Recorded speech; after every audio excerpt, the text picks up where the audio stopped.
ایران کے ایک تاجر نے طوطی پال رکھی تھی۔ وہ باتیں کر کے تاجر کو خوش کرتی تھی۔ ایک مرتبہ تاجر نے تجارت کی غرض سے ہندوستان کا سفر کیا۔ اس نے روانگی سے قبل اپنے غلاموں اور لونڈیوں سے دریافت کیا کہ تمہارے لیے ہندوستان سے کیا لاؤں۔ اس نے طوطی سے بھی دریافت کیا۔ طوطی نے اس سے کہا کہ وہ ہندوستان میں اس کی ہم جو لیوا یعنی کہ طوطی ہندوستان کا پرندہ ہے کو یہ پیغام دے کر جب سے وہ قید میں بند ہے، اس کی ہم جو لیوا نے اسے بلا دیا، اس کی طرف کوئی پیغام نہیں بھیجا۔ میں قید میں ہوں، تم آزادی کے مزے لے رہی ہو، کم از کم صحن گلشن میں بھی کبھی مجھے یاد کر لیا کرو۔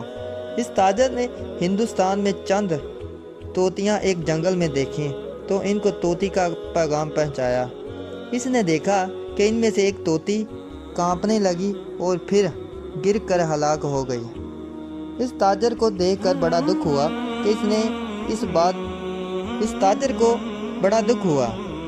کہ اس نے یہ بات کہہ کر اس طوطی کو صدمہ پہنچایا۔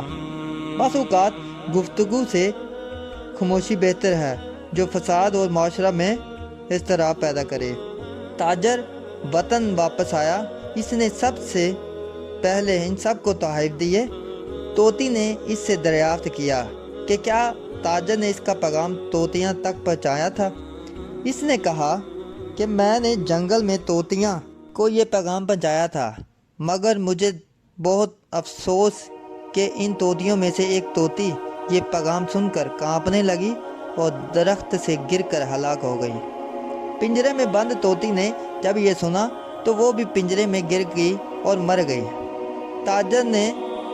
تاجر نے جب دیکھا تو اپنی زبان کو کوسنا شروع کر دیا کہ تم نے ایسی بات کی جس سے طوطی غم اور دکھ میں مبتلا ہو کر زندگی سے ہاتھ دھو بیٹھی۔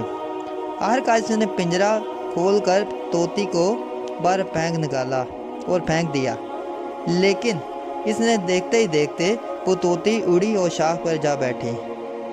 تاجر حیران ہوا اور اس نے دریافت کیا کہ یہ کیا راز ہے۔